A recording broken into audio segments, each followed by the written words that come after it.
আজ নজর আমাদের প্রত্যেকের লোকভবনে, কারণ আজ রাজ্য মন্ত্রিসভার সম্প্রসারণ, আজ পূর্ণাঙ্গ মন্ত্রিসভা গঠন, আজ লোকভবনে ৩৫ মন্ত্রীর শপথ। এক্সপোস্ট মুখ্যমন্ত্রী শুভেন্দু অধিকারীর আজ রাজ্যে মন্ত্রিসভার সম্প্রসারণ। মুখ্যমন্ত্রী শুভেন্দু অধিকারী গতকালই এক্সপোস্টে সে কথা জানান। ৩৫ মন্ত্রীর শপথ লোকভবনে।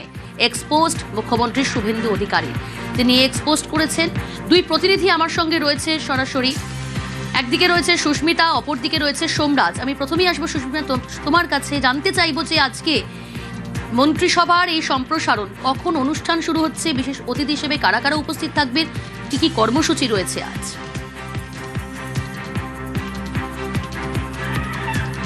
দেখো, আজ রাজ্য সরকার তৈরির পর, রাজ্য সরকার প্রতিষ্ঠার পর নতুন সরকারের পূর্ণাঙ্গ মন্ত্রিসভার যে শপথ গ্রহণ, সেই শপথ গ্রহণ হবে। ৩৫ সদস্যের শপথ গ্রহণ আজ লোকভবনে হবে রাজ্যপালের উপস্থিতিতে, এবং আজ বেলা ১১টা নাগাদ এই লোকভবনের অন্দরে অনুষ্ঠান হবে। এবং অনুষ্ঠানে মুখ্যমন্ত্রী শুভেন্দু অধিকারী ছাড়াও একাধিক চিফ জাস্টিস তিনি উপস্থিত থাকবেন। রাজ্যপাল স্বয়ং সেই শপথ বাক্য পাঠ করাবেন।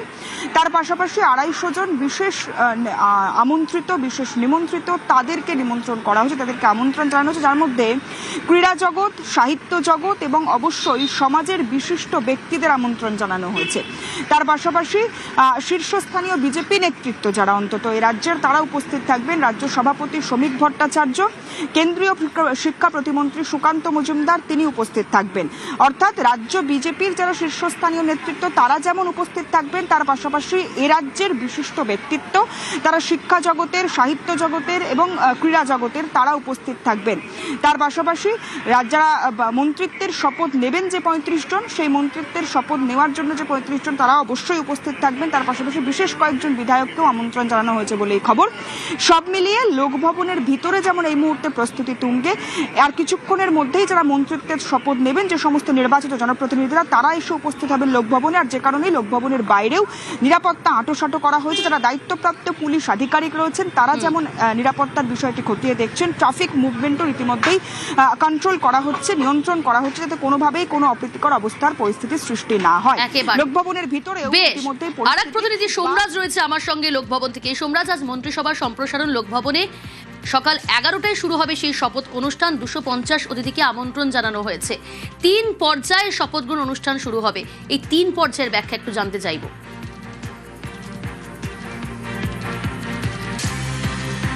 দেখো, তোমাকে প্রথমেই জানিয়ে রাখি, যেমন পূর্ণমন্ত্রী হিসাবে শপথ নেবেন বিধায়করা, তেমনি স্বাধীন প্রতিমন্ত্রী এবং প্রতিমন্ত্রী হিসাবেও শপথ নেবেন আজকে বিধায়করা। মোট ৩৫ জন মন্ত্রীর আজ শপথ অনুষ্ঠান হবে লোকভবনে, যা সকাল ১১টা থেকে শুরু হবে। যেটা লোকভবন সূত্রে জানা যাচ্ছে, মোট ৩টি পর্যায়ে হবে আজকে শপথ গ্রহণ অনুষ্ঠান। প্রথমেই হবে পূর্ণমন্ত্রী হিসেবে যারা শপথ নেবেন তাদের শপথ বাক্য পাঠের অনুষ্ঠান। ১৩ জন প্রথম দফায় পূর্ণমন্ত্রী হিসেবে শপথ নেবেন। তারপরে যারা স্বাধীন দায়িত্বপ্রাপ্ত মন্ত্রী হবেন তাদের শপথ বাক্য অনুষ্ঠান হবে, এবং তারপরে যারা প্রতিমন্ত্রী হবেন, প্রথমে হবে ১৩ জনের, তারপরে দ্বিতীয় দফায় হবে ১০ জনের, তৃতীয় দফায় হবে ১২ জনের।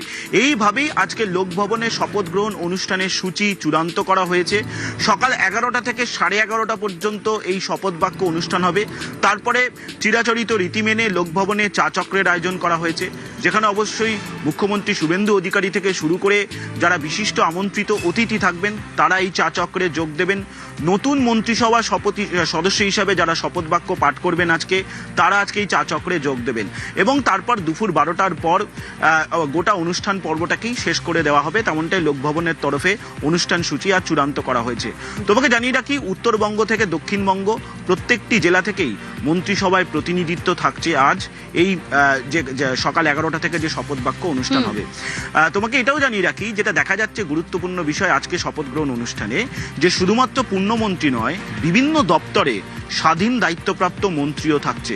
অর্থাৎ যে দপ্তরগুলিতে স্বাধীন দায়িত্বপ্রাপ্ত মন্ত্রীরা থাকবেন সেই দপ্তরগুলিতে আর কোনো পূর্ণমন্ত্রী থাকবেন না। পাশাপাশি একাধিক দপ্তরে প্রতিমন্ত্রীও নিয়োগ করা হবে, এবং সেইভাবেই আজকের এই মন্ত্রিসভার সদস্যদের শপথ বাক্য পাঠের অনুষ্ঠান হচ্ছে। মোট ৩৫ জন শপথ নেবে, তেমনটাই লোকভবনের তরফে প্রস্তুতি চূড়ান্ত করা হয়েছে। আজ রাজ্য মন্ত্রিসভার সম্প্রসারণ, শপথ নেবেন ৩৫ মন্ত্রী। তারা কারা? নিউজ ১৮ বাংলা এক্সক্লুসিভ সেই তালিকা। কারা কারা সম্ভাব্য মন্ত্রিসভায় সেই খবর জানাবেন প্রতিনিধি কৌশিক দাশগুপ্ত। দেখো, সম্ভাব্য পূর্ণমন্ত্রী কারা কারা হতে পারেন সেই একটা তালিকা নিউজ 18 বাংলার হাতে রয়েছে, একেবারে এক্সক্লুসিভ। সেই তালিকায় নাম রয়েছে ফালাকাটার বিধায়ক দীপক বর্মনের। আলিপুরদুয়ার জেলার ফালাকাটা বিধানসভা কেন্দ্র, এটা এসসিদের জন্য সংরক্ষিত। দীপক বর্মন ফালাকাটার দুবারের বিধায়ক, রাজবংশী মুখ, দীর্ঘদিনের আরএসএস কর্মী এবং ফালাকাটা স্কুলের শিক্ষক। তালিকায় নাম রয়েছে গৌরীশঙ্কর ঘোষের, মুর্শিদাবাদের বিধায়ক। 2021 সালেও জিতেছিলেন মুর্শিদাবাদ থেকে, 2026-এও গৌরীশঙ্কর ঘোষ মুর্শিদাবাদ থেকে জিতেছেন। তিনিও সম্ভাব্য পূর্ণমন্ত্রীর তালিকায়, তাঁরও নাম রয়েছে। কল্যাণ চক্রবর্তী, খড়দার বিধায়ক কল্যাণ চক্রবর্তী, তিনি কৃষি বিজ্ঞানী, কল্যাণী বিশ্ববিদ্যালয় থেকে ডক্টরেট। পূর্ব মেদিনীপুর জেলার কাঁথি দক্ষিণ বিধানসভা কেন্দ্রের বিধায়ক অরূপ কুমার দাস, কাঁথি দক্ষিণের দুবারের বিধায়ক, 2021 সালেও জিতেছিলেন, 2026-এও জিতেছেন।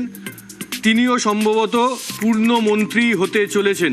অজয় কুমার পোদ্দার, পশ্চিম বর্ধমানের কুলটির বিধায়ক, 2021 সালে কুলটি থেকে জিতেছিলেন, 2026-এও জিতেছেন। এই অজয় কুমার পোদ্দার কিন্তু 1972 থেকে আরএসএস করছেন, সেই 1980 সাল থেকে তিনি বিজেপিও করছেন। সম্ভাব্য যে পূর্ণমন্ত্রীর তালিকা, সেখানে তার নাম রয়েছে। এছাড়াও রয়েছে আরও 8 বিধায়কের নাম। শঙ্কর ঘোষ শিলিগুড়ি থেকে জিতেছেন, 2021 সালেও জিতেছিলেন, এবারও জিতলেন, অর্থাৎ দুবারের বিধায়ক। শঙ্কর ঘোষ একসময় ছিলেন সিপিএমে, সেই সিপিএমের টিকিটে তিনি শিলিগুড়ি থেকে কাউন্সিলরও হয়েছিলেন। তারপর বিজেপিতে এসে 2021-এ জয়, 2026-এ জয়। তরুণ নেতা, উত্তরবঙ্গে এখন বিজেপির অন্যতম মুখ। তো এর পরের নামটি রয়েছে মনোজ ওরাঁও, আলিপুরদুয়ারের কুমারগ্রামের বিধায়ক, আদিবাসী নেতা। এই শঙ্কর ঘোষ এবং মনোজ ওরাঁও, এই দুজনের নাম যে সম্ভাব্য পূর্ণমন্ত্রীর তালিকায় উঠে এসেছে, সেটা কিন্তু অত্যন্ত তাৎপর্যপূর্ণ।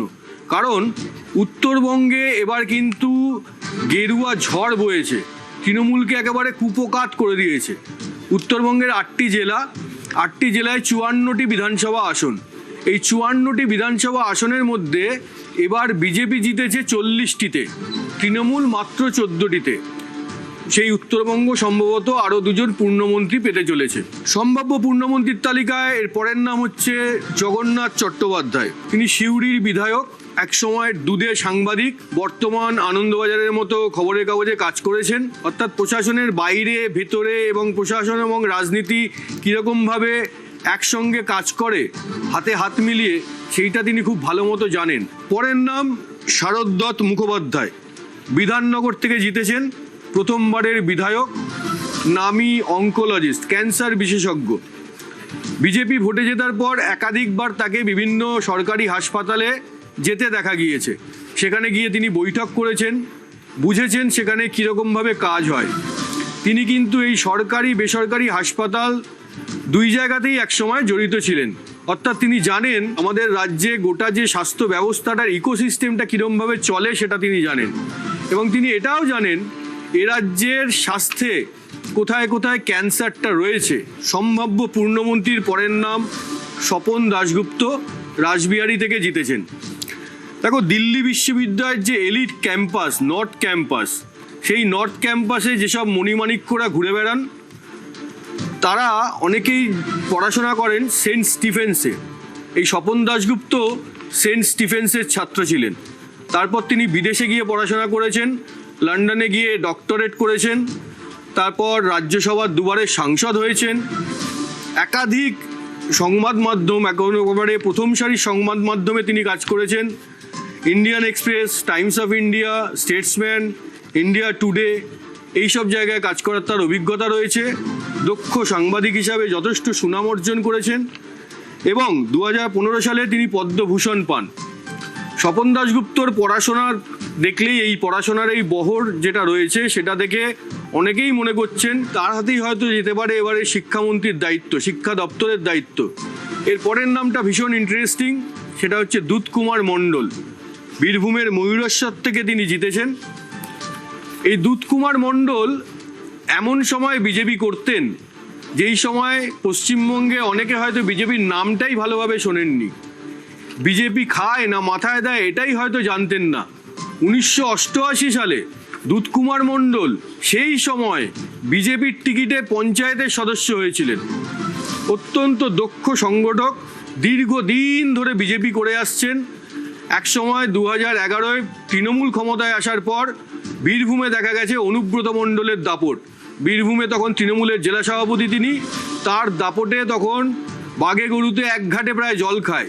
সেই সময় অনুব্রত মণ্ডলের সামনে দাঁড়িয়ে বিজেপির হয়ে পাল্টা হুঙ্কার দেওয়ার একমাত্র নেতা ছিলেন দুধকুমার মণ্ডল।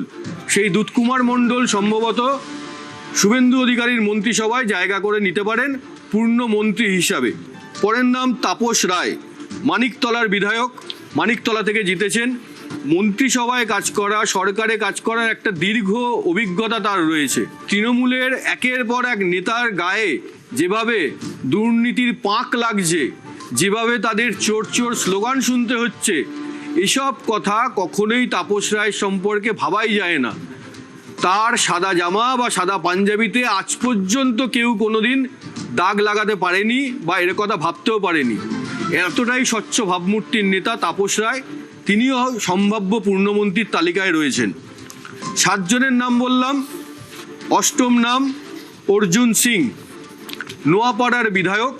অর্জুন সিং কখনো তৃণমূলে গেছেন, কখনো বিজেপিতে গেছেন, কিন্তু একথা সবাই মানবেন, অর্জুন সিং এমন একজন নেতা যিনি ব্যারাকপুরের শিল্পাঞ্চলে আজও তার দাপট একই রকম। এত বছর ধরে তিনি রাজনীতি করছেন, কিন্তু সেই দাপট তার কমেনি।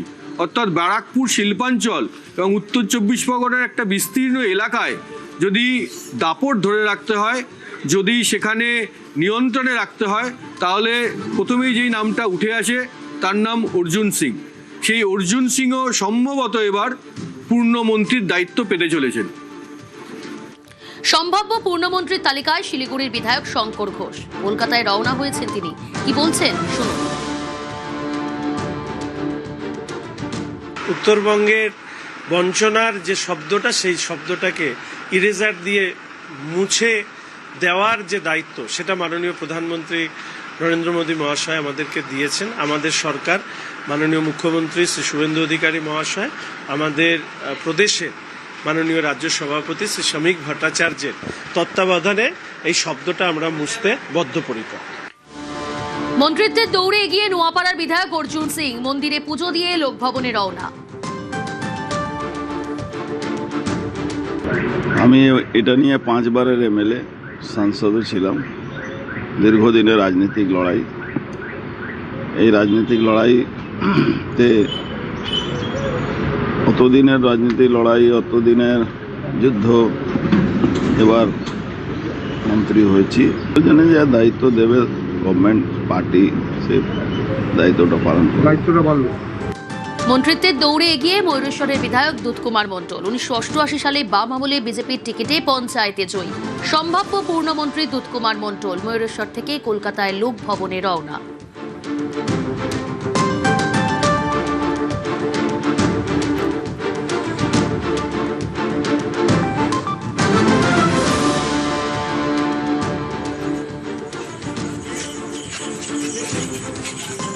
গাড়িটা নিতে হবে কেন? কিন্তু রাজেন্দ্র কই অনিতা